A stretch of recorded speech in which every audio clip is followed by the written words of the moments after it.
Right, I am heading over to the Niki to get some trim that just got sent to me in the mail. And here is the temporary home for the little car, just until I manage to sell another vehicle. And it is safely under a carport, but yes, I do want to get it inside as soon as possible. Just got too many cars at the moment. So, with my new door key that I had cut, let's see how we go. Perfect.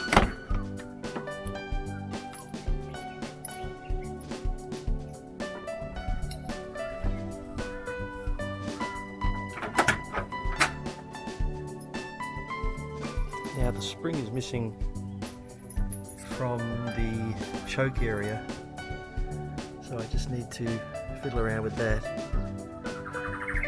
so that the car will happily start. Otherwise it's, as you know, a little bit difficult to start.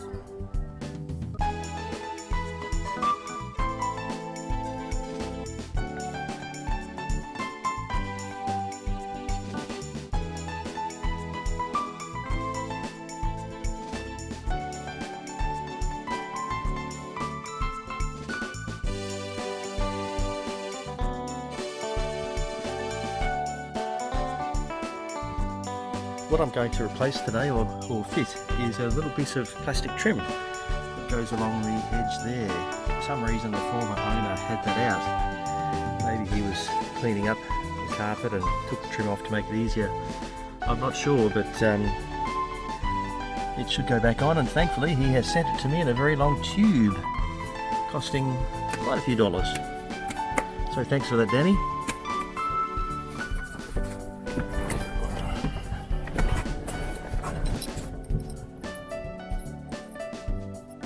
Okay, there's the other key for the ignition. It's got two different keys because at some stage there's been a problem with the doors and they have different locks.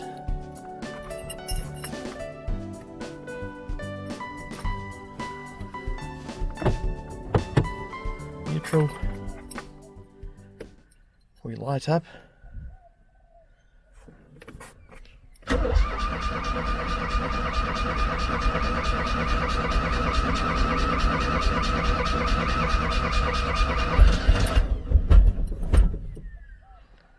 Nearly. I don't think that choke is working, so I'll have to get that spring replaced.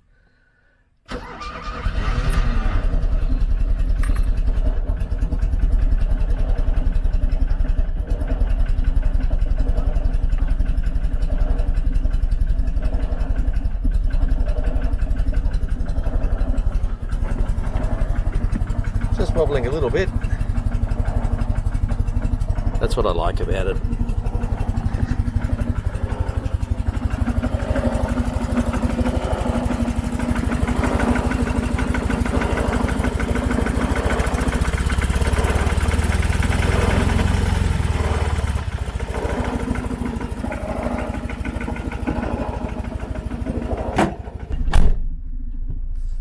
Doors closed. Clutch is in. Down and down. Handbrake off. And yes, we are in reverse.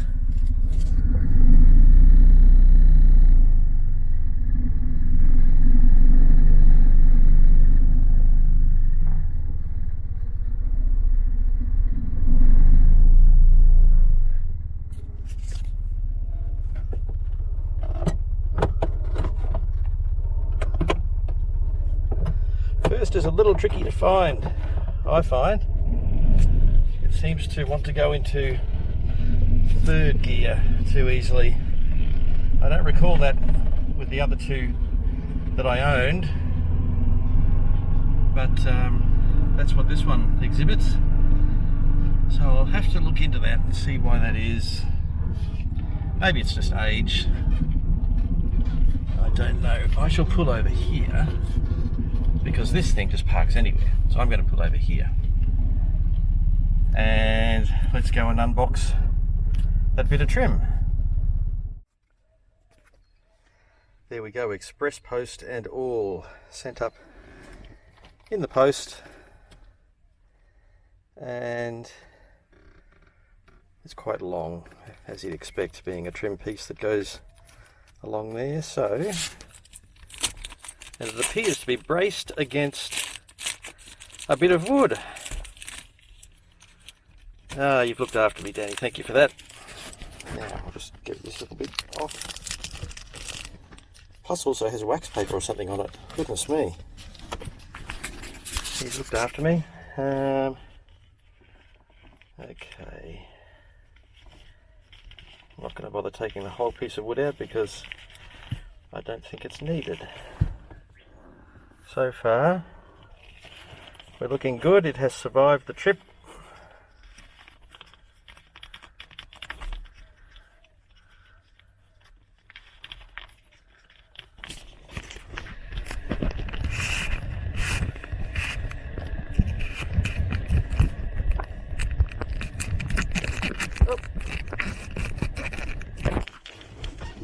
Now it's bringing the wood with it.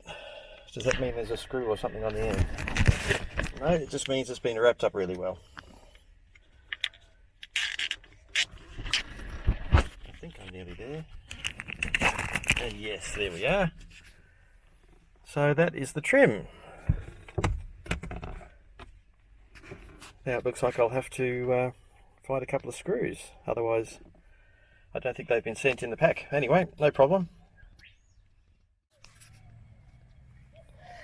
Incidentally, I don't know if this is something just for the export markets with Maluch or what, but under the carpet is some very austere looking padding, I suppose. I don't think it would be the original flooring, surely. And the fact that it's cut short is indicative that it's just there for padding. I might vacuum under there before I put this trim on, actually.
Right, obviously this carpet has spent its life under that plastic because it's a different colour.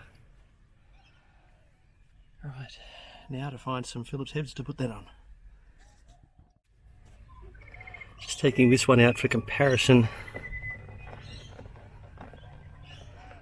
Yeah, teeny tiny. Okay, I should have one of them lying around.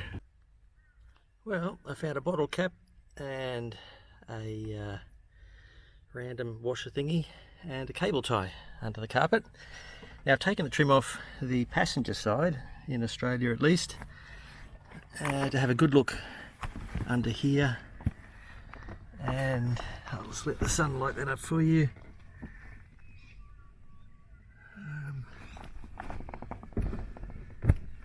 Appears to be a little access hole at the top there.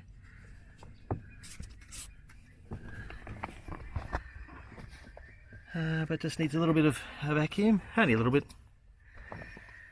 So I'll get to that now, in the heat.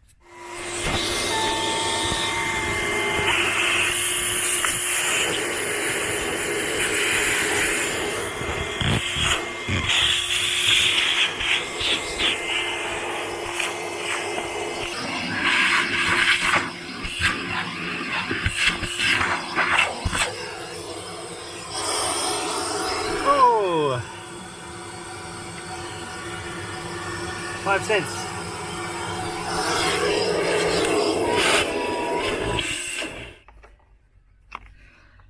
Okay.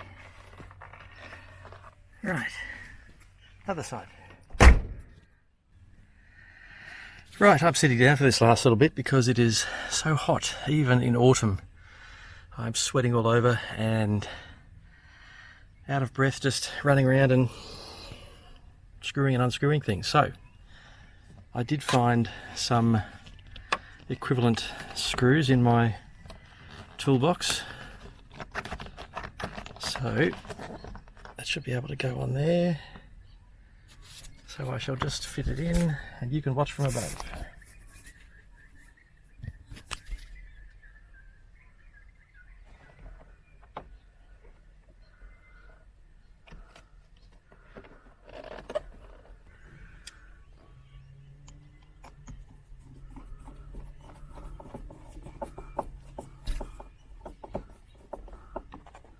Oops, went straight through. Head's too small.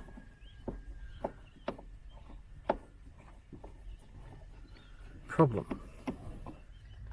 This may have been replaced a few times, which is why the holes are bigger than they should be. I don't know.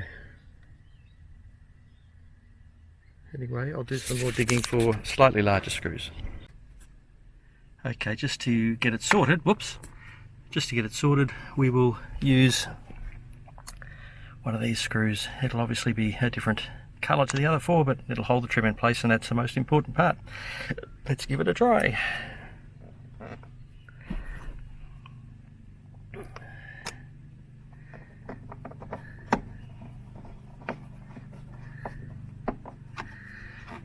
Perfect.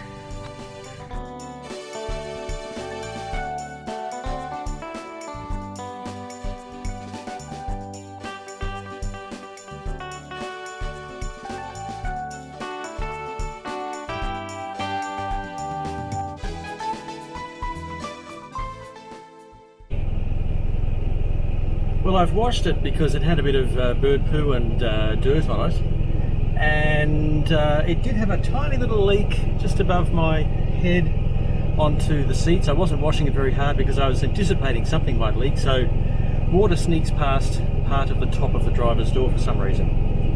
Anyway, I thought after fixing that bit of trim, I'd go for a little run down to the sea. So, I'll take you there now.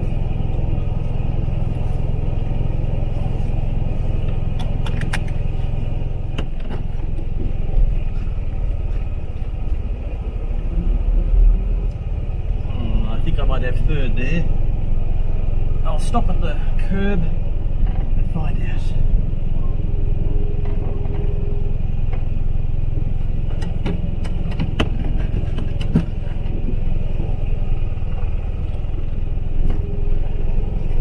That's more like it.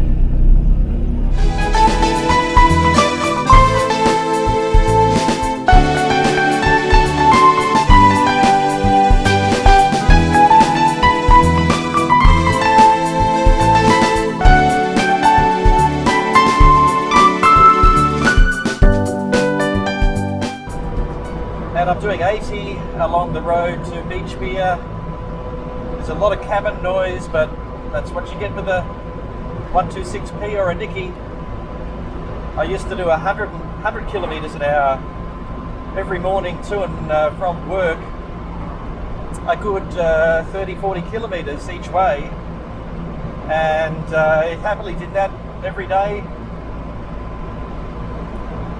So the two-cylinder, I think only 16 kilowatts.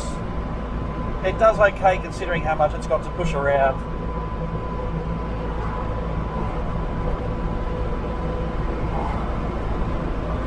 Got the triangle windows open, which I do enjoy having. Of course, the problem with them is that the rear vision mirrors get in the way of the triangle, so you can't have them completely sort of 90 degrees to shovel air into your face because they hit the rear vision mirrors. I've been in other cars where they switch them literally around and it hurtles the air inside. But this one is okay because even at 80 kilometres an hour, the windows are resisting the breeze and they're sending the air down onto my knees basically, which is not an uncomfortable sensation. It's quite nice, especially on a hot day like today. One time when I was doing the Brisbane to Gladstone run in my Charaded 121 for work, I used to work in Gladstone, occasionally would come home for weekends, a good 600 kilometres each way, 6-hour drive. I saw a Niki on the highway one time and I thought, how far is it going? Are they doing multiple hours worth of driving, or are they just a local heading somewhere using the highway? Because nice as this is and as fun as this is to drive, spending 6 hours in it I don't think would be very good. For a start, you'd probably go deaf. Although in Poland and other parts of Europe, I suppose people did do hours of driving in these cars. They had to. It was the only option. Comment below if you've got any thoughts on that. What was the longest drive you've ever been for in a 126P? By the way, here I misjudged the gearbox. I'm still getting used to it, and I took off from the lights in third, but it handled it. Made a lot of noise and went very slow, but it moved.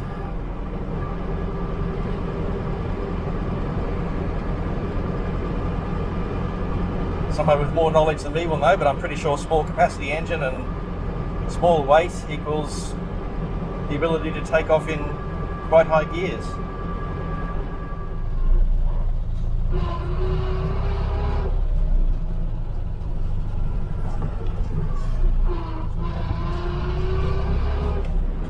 It was a bit crowded at the Beachmere boat ramp, so I've come here to Godwin Beach,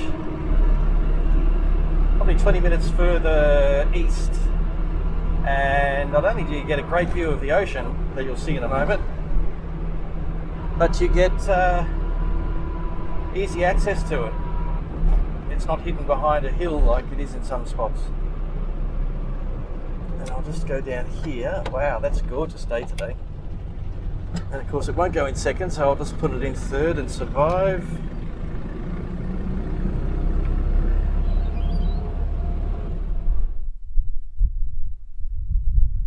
It's so quiet you could hear a 2-cylinder air-cooled engine coming from miles off.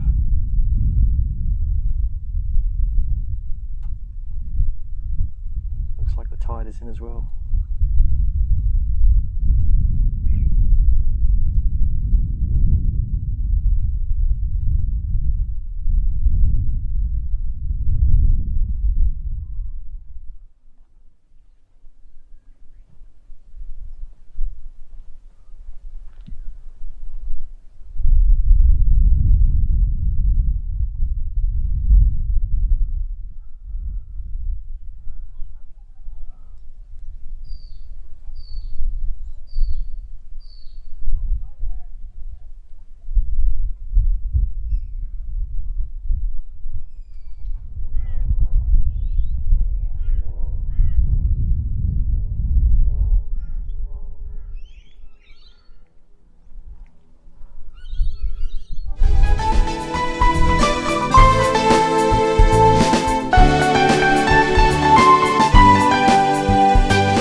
And now it's time for me to take this little baby home and put it away. But it's been a gorgeous day for a run.